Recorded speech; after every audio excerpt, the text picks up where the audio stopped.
This is part 2 of lecture 9 on broadband modem technologies. What I did in the first part of this lecture, I just showed you that frequency selective fading causes problems, which is specifically causes intersymbol interference, and if you are not smart to take advantage of that, it causes a lot of errors. Now, then I told you that if you have like these transmitted signals, like you send pulses, impulses like that from the transmitter, usually these information bits, you send them like pulses. If you send this pulse like this, for example,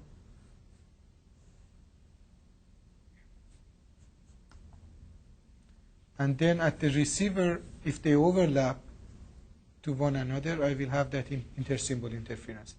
Now, in addition to that, I told you that when you have these information bits, A sub i's coming in, you can take the overall channel impulse response, overall channel, and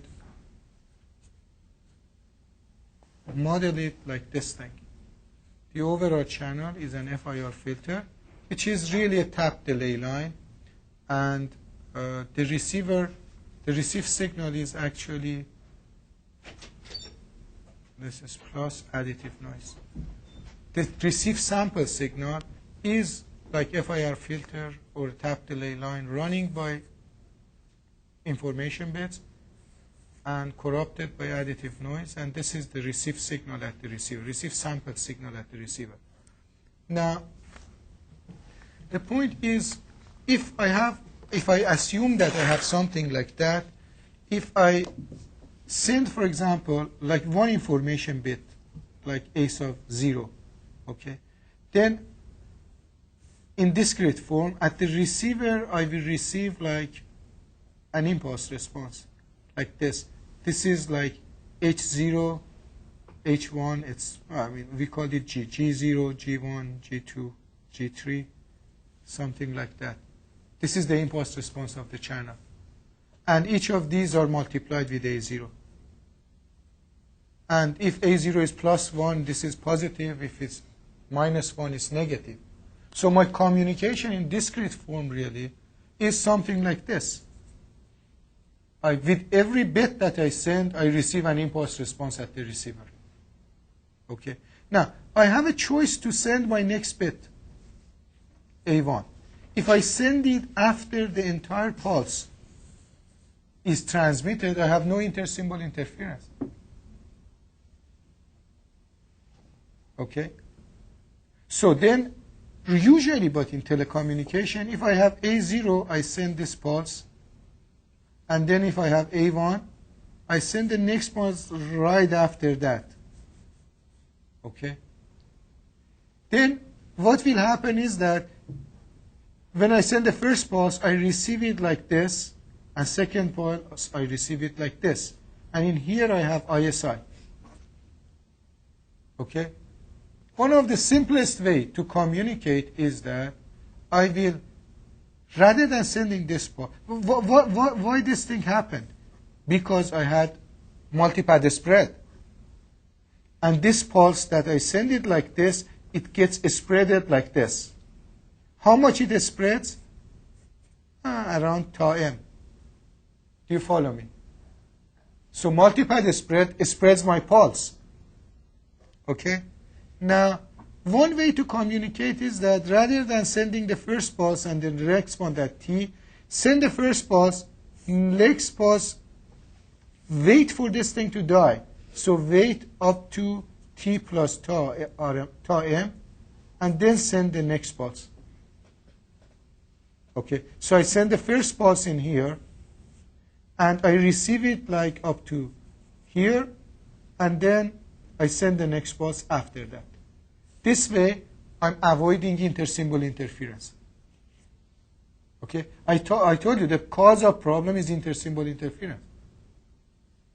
So now, this is one way to do it. But what is wrong with this technique? If I send the signal every t second, my data rate is 1 over t. If I wait another time, my data rate is 1 over t plus tau sub m. My data rate is slower. My data is slower than my bandwidth. So I'm losing in the bandwidth efficiency of the system. But I'm taking care of intersymbol interference, which is caused by multipath. This technique, I call it time gating. Okay? Actually, first time it was used by Raytheon for designing a so-called track 170 modems for the troposcatter channel. And it, I think, was referred to as time gating at that time. Still, time gating is used actually in OFDM signals. They use time gating in the OFDM signals. But let's just stick to the time gating. So basic of time gating is that I send a pulse, and when I send a pulse, this pulse at the receiver, due to the multipath, goes like that. Then, rather than sending the next pulse after this, I send it in here. This much is related to this much spread. And then I send the second pulse. Okay? This is called time gating. What does it do? It eliminates the intersymbol interference. Eliminates ISI. Very good. Very simple way. Okay? But I can get a little bit more greedy. If I'm eliminating the intersymbol interference, that's very good. But at the same time, if I can take advantage of in-band diversity, that's good too. Okay? If you want to think about in-band diversity, let's now think about that discrete model that I was telling you. In discrete model, I was sending one pulse like this, and I receive several things like this if I sample them. And I'm waiting for them to die. After they died, I send another pulse. I receive another thing like this. Is that right? So at the receiver associated with each transmitted bit, I have a bunch of samples that they have different amplitudes, and they are fading differently from one another. So I can use them just like antennas. What is the best way to combine these things? Is maximal ratio combining. Means what? Means that I estimate this multiplied by this, estimate this multiplied by this, estimate this multiplied by itself, estimate this multiplied by itself. That was maximal ratio combiner. Okay? I told you earlier you can estimate the channel impulse response. So I estimate it and multiply it by itself. So what do I have? I have an optimal maximal ratio combiner. So what would be that receiver? That receiver would be like, in the discrete manner, I'm sending these pulses, and at the receiver, I receive a bunch of pulses. My receiver, I saw earlier, that can do channel estimation. So I can estimate all of these guys, and I take these channel estimations, and I have an FIR filter, which multiplies with this thing. So R sub n comes in here. I have a channel estimator. I create an FIR with this channel estimator, and I pass R sub n in that. Output of this thing is like processed like a maximal ratio combiner. Make sense? This is called discrete match filter. I call it discrete match filter. So what I have done is that I have done in practice time gating to eliminate intersymbol interference, and then I have oversampled the received signal to take advantage of in-band diversity. And this receiver that I have in here is my discrete match filter. Now, if we go back to the computer, I have that one in here. So what I have this received signals. Received signal really, if you remember from the previous slides, receive signal is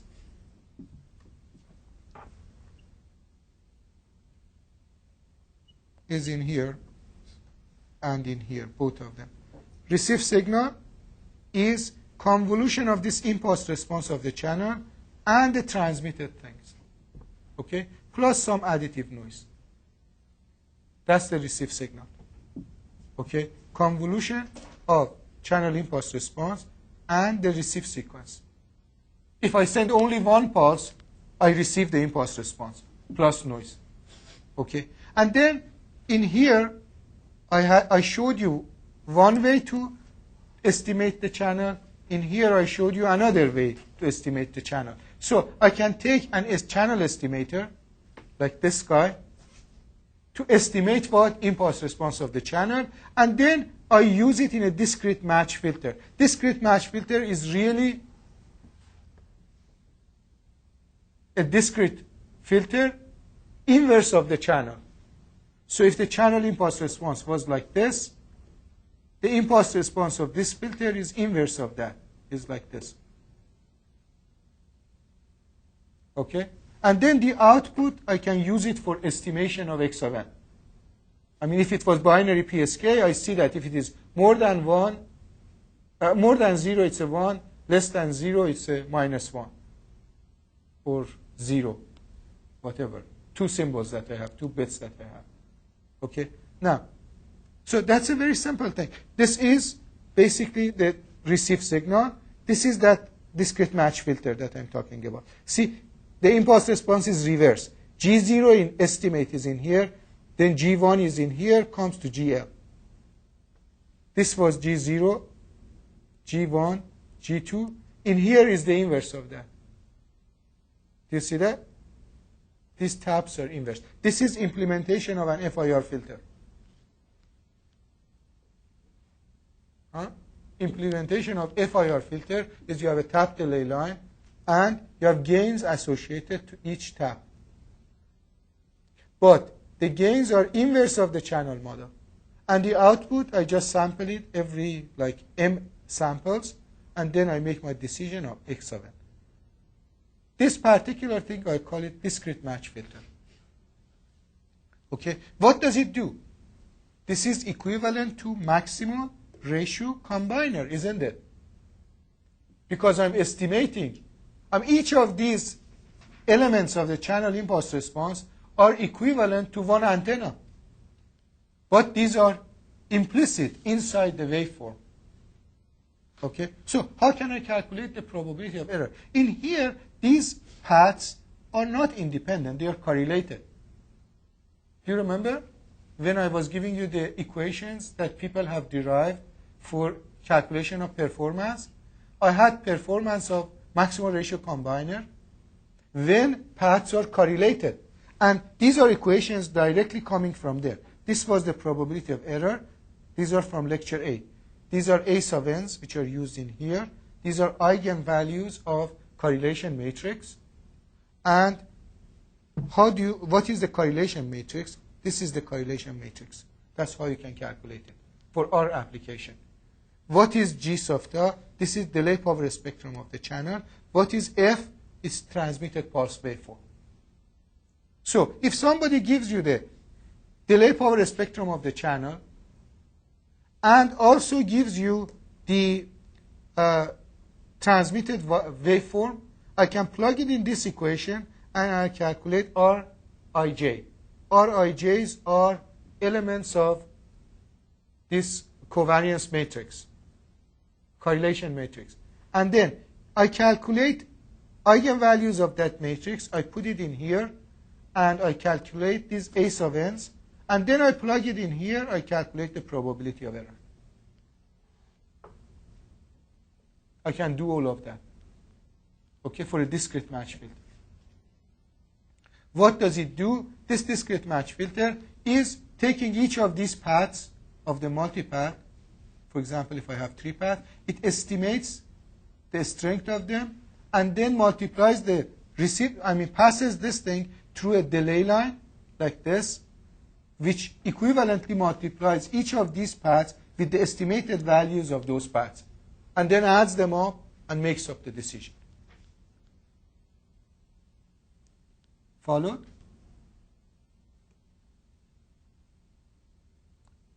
This is called discrete match filter, which I have implemented that through what? Through time gating. If I was sending my bits one after another, and I was not waiting for the bit to die, I would have inter-symbol interference. And my performance wouldn't be like this. Okay? Now let's get these equations and put some numbers and see what do I get out of it. So basically what I have told you in here is that if I have delay power spectrum, shape of pulse. Shape of pulse is what? A raised cosine pulse. Okay? I can plug it inside here, create my matrix, calculate the eigenvalues, and from these equations, calculate the average error rate. If I want to see the performance of a discrete match filter. Okay. Now let's go by an example. This is an example. In this example, Q sub tau is an exponential given by this equation. Actually, it is like not exponential, it's like this. Okay? This is my Q sub tau, defined by this equation. B2R e to the minus HR, H tau. This must be also tau.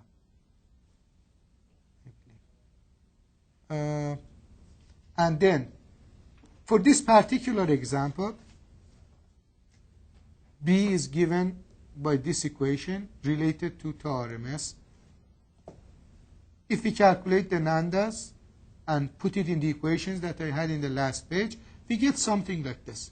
This is performance in flat fading. This is the performance of discrete match filter. For the error rate of 10 to the minus 6, for example, I get something like 20 dB better performance. Okay? And this particular one, I think it had like 2 eigenvalues. Only 2 channels. Okay? And you can do that calculation for any number that you want. Who does this type of calculations? People who are doing like studies to compare the performances. But the point that I have in here is that with using in-band diversity, this is with one antenna, I'm gaining a performance which is similar to having 2 antennas. So if you want to patch up my story, I told you that in order to create at the receiver, for example, 2 antennas, it's very difficult. But if I have like in-band diversity and 2 taps, which are uncorrelated, if I do time gating, I can do that type of performance. I can get that type of performance. Another way, actually, to generate this type of like independent paths is using a spread spectrum technology. Do you remember that sliding correlator stuff that I told you earlier? You can do similar things in here. And that's actually what they do in IS-95 and in the cellular networks. The receiver, which is a discrete match filter receiver, for that type of application is referred to as rake receiver. So what they do in the rake receiver, actually, they do a sort of time gating because it's a spread spectrum signal. Do you remember in a spread spectrum signals, I think we could model the transmitter like, model from the transmitter up to receiver, something like that. We were sending pulses each TB, and the length of this one was 2 TC. You remember? And then, if I had multipath, I was receiving something like that. Okay? So, my TB is much bigger than the TC. I get these paths. If I now estimate these paths and multiply them with the same magnitude and add them up, I have a discrete match filter. The receiver which detects these things, these peaks, is in the literature is referred to as rake receiver. originally done by Price and Green in MIT in 1950s.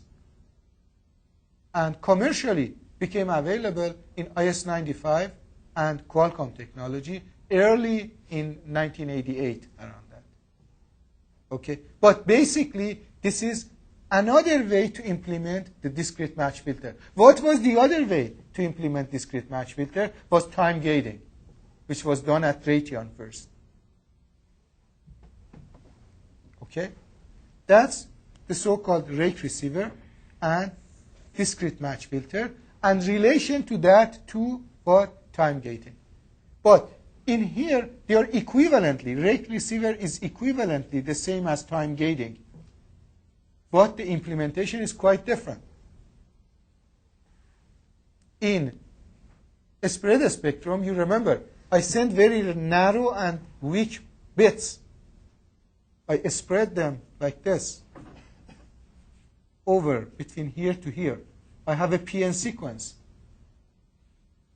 But in time gating, I'm sending a strong pulse and I wait. Okay? But equivalently, they are the same in terms of how they take advantage of in-band diversity. Okay? So this is my first receiver.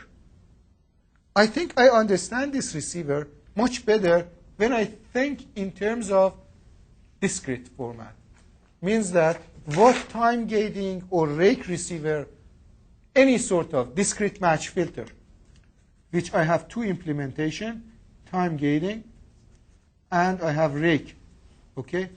What they do basically, I send one, I'm in digital form. I send one digit, and they receive several digits. And these are fading up and down. They combine them together. Okay? This is what I had in there. So this is basically, if I want to model it, I say that the received signal R sub n, I have a channel estimator, estimates the impulse response. And then, based on that impulse response, inverses, designs a match filter, if you want to call it. And then I have the output, whatever. I can sample it every m time and make up my decisions. This is what I have for what? Either rake receiver or discrete match filter. Remember, what I'm doing is that I have an impulse response, I estimate it. Okay? And then I create the match filter, which is Maxwell ratio combiner. And I take each values of the overall channel impulse response, I look at them just as an independent antenna. Now, the weakness of this thing is that I have to time gate. I have to wait. I have to send one pulse and wait for another pulse. Okay? So my bandwidth efficiency is not good. That was what I was telling you earlier. Now, I want to talk about another alternative to that, which is using equalizer. So what will happen in time gating is that if you want to take equivalent, I'm sending these pulses, but I put some gate between them, like toss of m, and this thing is t. So my data rate, rather than to be 1 over t, it is 1 over t plus toss of m. Okay? So I'm slowing down the transmission rate. But in discrete form, I'm estimating the channel estimation. And then based on that, I use it. Now, there is another alternative to this, is to use the same technology. Which technology? If you come in here, I gave you, if you remember, one of my channel estimator was this one. Minimum mean square channel estimator. I use these simple equations and estimates to estimate the taps. Okay? The same type of thing can be derived for equalizers.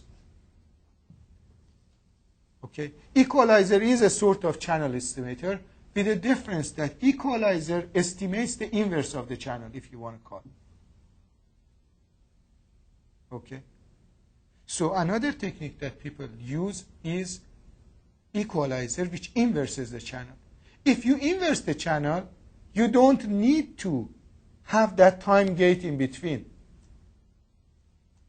So you can go at the data rate of 1 over t. Okay? So what you do for the equalizer, I think the basic idea of equalizer, any sort of equalizer, is that equalizer, if I have these bits coming to the channel,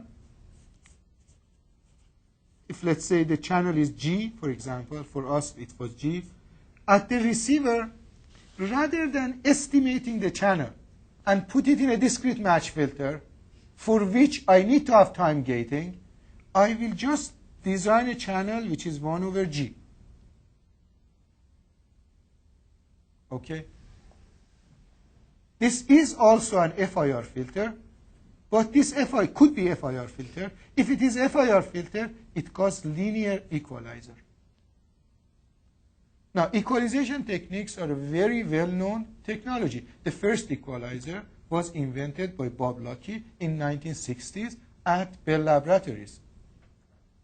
A version of linear equalizer called decision feedback equalizer was invented by Peter Monson in Signatron again in Massachusetts in early 1970s.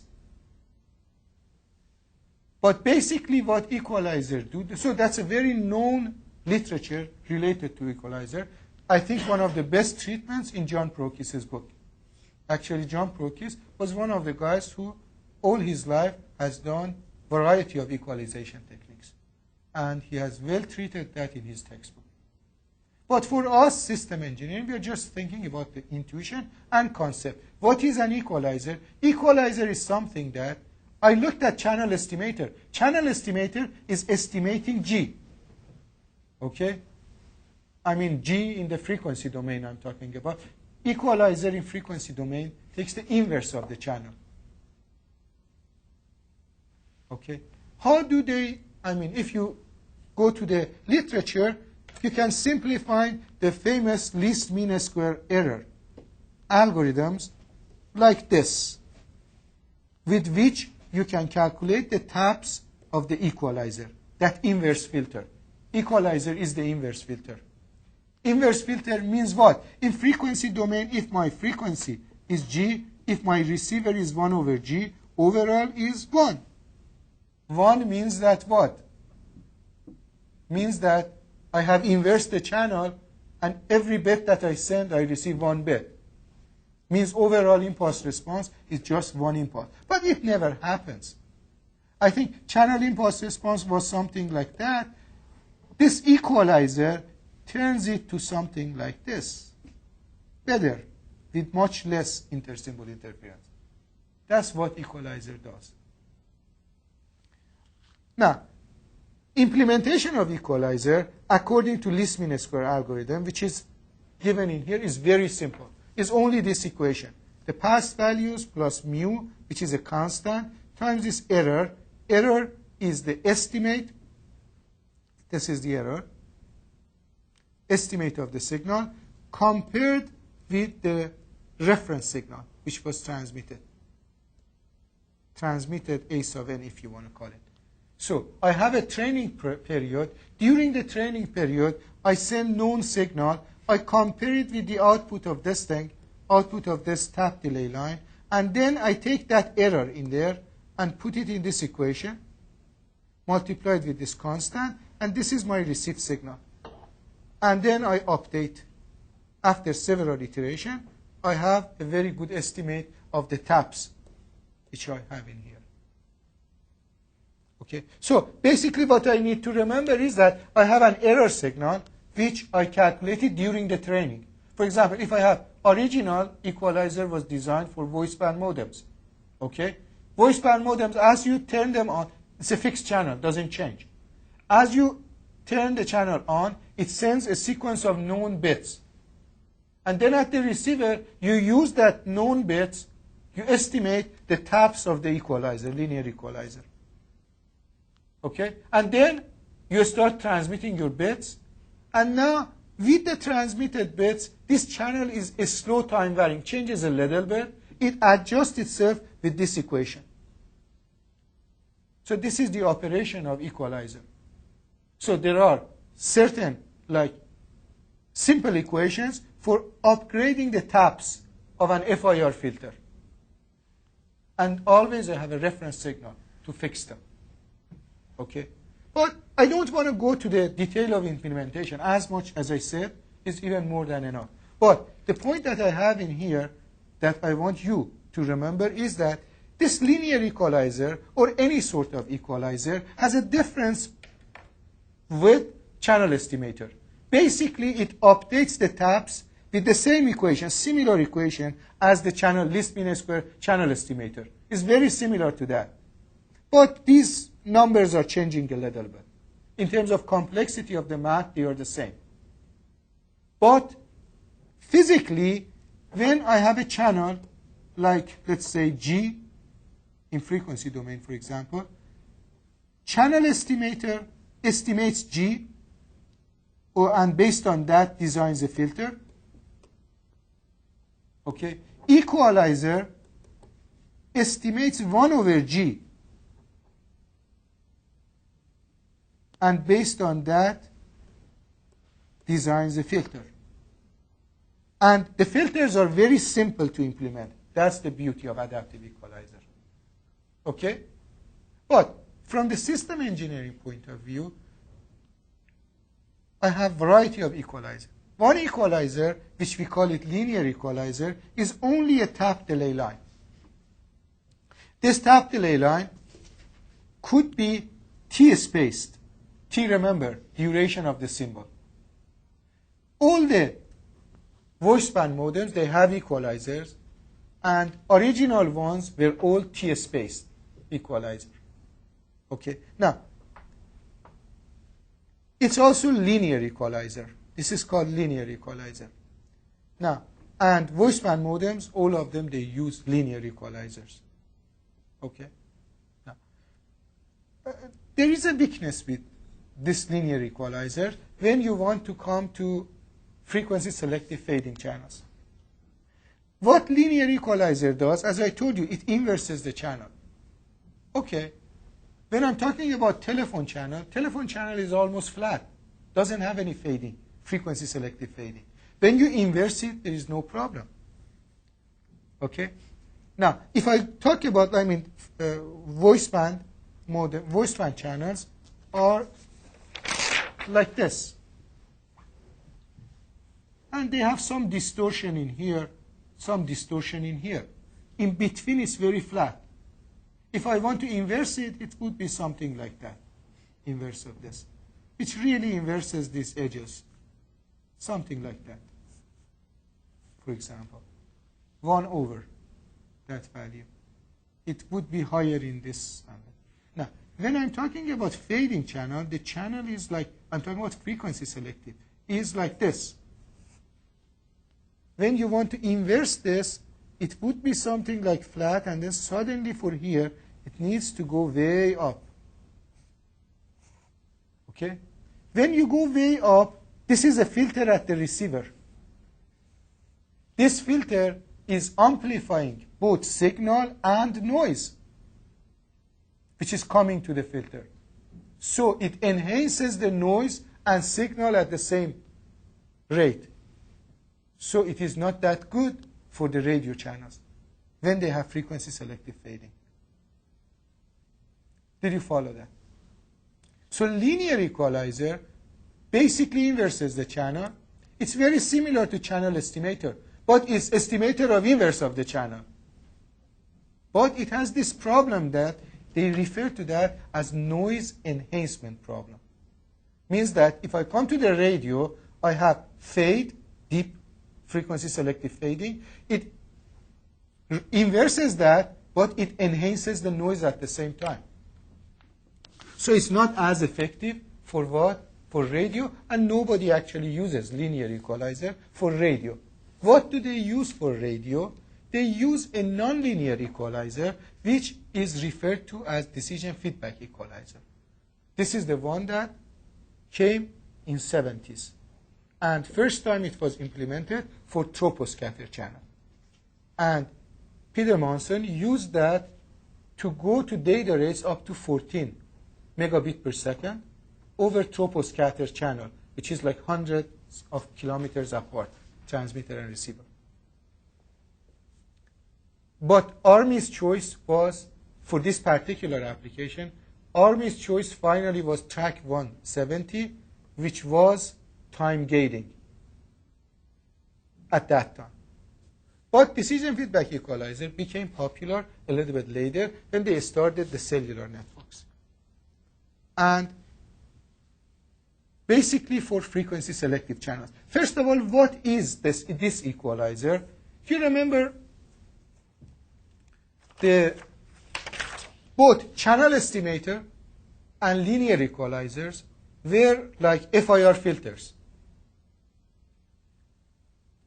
Now, channel estimator was driven at the receiver by detected symbols. Equalizer is driven by received signal samples. That's the only difference between the two. Equalizer is half of this, half of that. One half of that, this top half, they call it backbar tap delay line. This is an FIR filter, which is driven by detected symbols. This half, which they call it forward, is driven by received sample. This is R sub n in our previous thing. This is X sub n. Channel estimator was like this. This is channel estimator. This is linear equalizer. It's a combination of the two. Okay? And then the rest of the stuff is very similar.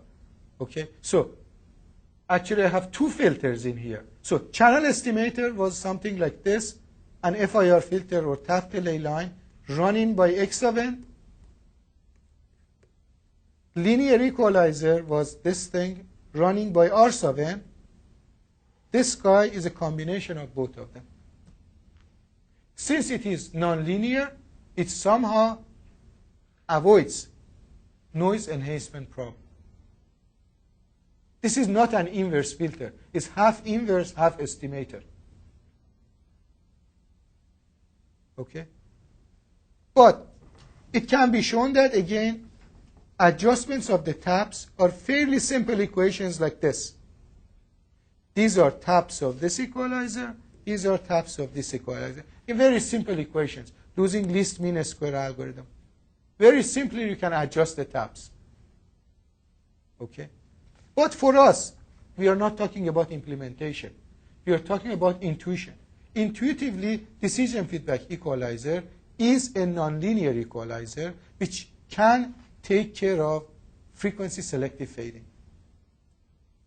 Up to here, I just gave you the concept. You need to get some results, some result of simulation. System engineers, they want to compare things with one another. And this is one example. Example, comparison of linear equalizer with decision feedback equalizer.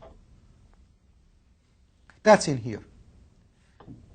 I take a channel in here up to here. And in the channel, this is my channel. I simulate a deep fade. This channel is like this. Deep fade in the center. And then I move this from the center to the corner. Do you follow me? So I have created a channel. How I do it, detailed in the book and in the other papers. Actually, these are my own work, which is done in like 1984, 5, something like that. But no need for the detail in here. Okay. The only thing that you need to know is that I have simulated the fade in the center of the band, and then I have moved that from the center to the corner. That's all. Okay, so I have created a fading channel. I have like channel impulse response A plus B j omega. And then I have adjusted A and B so that this fade comes from the center to the corner. Is it clear? And then I have calculated the error rate for a decision feedback equalizer with 3 forward, 3 feedback, a linear equalizer with 5 taps, and when I have no equalizer. When I have no equalizer, I have a fade in the middle of the band. My error rate is something like 1/2. It's very, very bad. As I come to 1, 1 is the corner, is here. My error rate comes to 10 to the minus 6, which is very good. Okay, this is when I don't have equalizer. When I don't have anything, and this fade is in the center of the band and moves to the corner, my error rate goes from 1/2 to 10 to the minus 6. Means that fade in the center of the band kills the communication. Fade, as the fade moves to the sides, the effect actually very, very constantly drops, rapidly drops. And obviously, when the fade is in the corner, there is no impact. Okay. The second one in here. Here, I have a linear equalizer. Here, I have decision feedback equalizer. Linear equalizer improves the performance, but it is between 10 to the minus 1 and 10 to the minus 2 when the fade is in the center. But when I come to the corner, it's very effective. How about decision feedback equalizer? It takes care of every situation. Even a fade in the center, it can handle it. This is a very quantitative example for showing the effectiveness of decision feedback equalizer and compare it with what? Linear equalizer and no equalizer. And at the same time, it gives you the intuition of what is the impact of frequency selective fading. Frequency selective fading, if it hits the center of the band, kills the communication, and linear equalizer cannot do anything. Decision feedback equalizer can survive even with a deep fade in the center. This is one example. Okay, just to compare linear and decision feedback equalizer. And I explained that what is the difference between linear and decision feedback equalizer. Okay? Now, one more thing that I would like to talk about is you may just, I have given you a bunch of equations for calculation of error rate of maximum ratio combiner, when they are correlated, they are not correlated. Do you remember? We had a bunch of equations in lecture number 8. And why these equations are important? Because they can demonstrate how effective is use of diversity. Now, these equalizers are using what type of diversity? They are using time diversity. I want to know how effective they are. Do I have any closed form equation which averages the effects over the fading? The answer is, for the decision feedback equalizer, if you are interested in average error rate, Peter Monson have derived these equations. This is for average error rate. Okay? This is power in the taps, and this is these are the eigenvalues of correlation matrix, sorry, and then this is a parameter based on that. You put it in here, and D is the order of diversity, N is number of taps,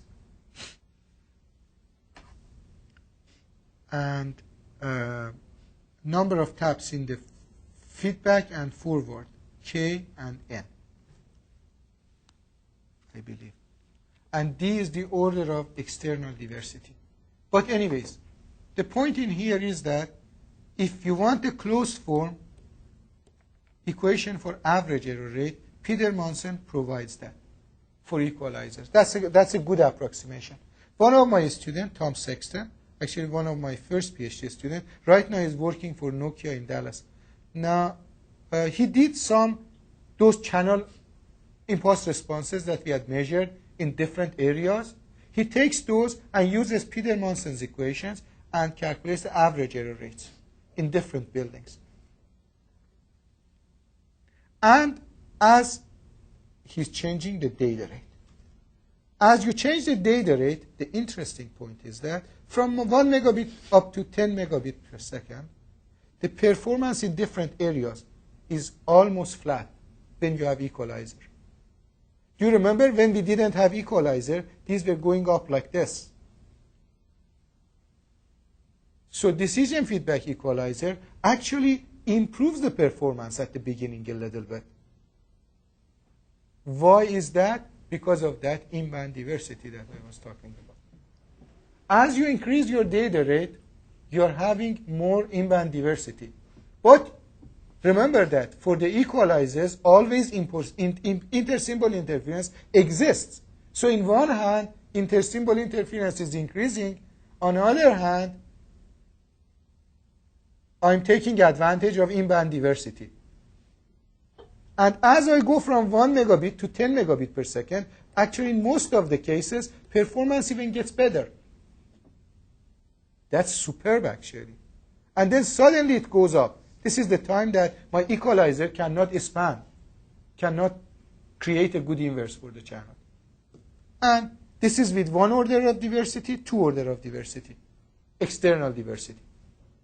Original Peter-Monson's work was 4 order of diversity for tropo channel. For tropo, you can have 4 order of diversity because the radios are dishes and they are big radio systems. They are not like cellular. Okay. So what I have in here is average error rates. Also, Tom Sexton, in his PhD thesis, he derived equations which I have summarized in here. They are in the book for calculation of probability of outage. You can calculate the probability of outage as well as average error rate. There are equations related to that available in the literature. They are in the book, actually, which can be used for performance evaluation. If you have a bunch of, like, all of these equations are dependent on what? Q sub tau, delay power spectrum. So you have a bunch of measurements in an indoor channel of channel impulse response. You know that this is absolute of h of tau square. So you get, for each of these impulse responses, you calculate Q sub tau, plug it in these equations, you can calculate probability of outage, average error rate. And then you can compare performance in different areas and observe what is going on with them. So with this thing, what I told you in summary in this second part was that we can use equalizers to take advantage of time diversity. And also I talked about discrete match filter.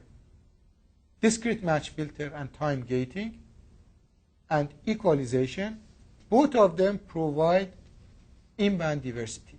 I gave you also closed form equations for calculation of what? Probability of error.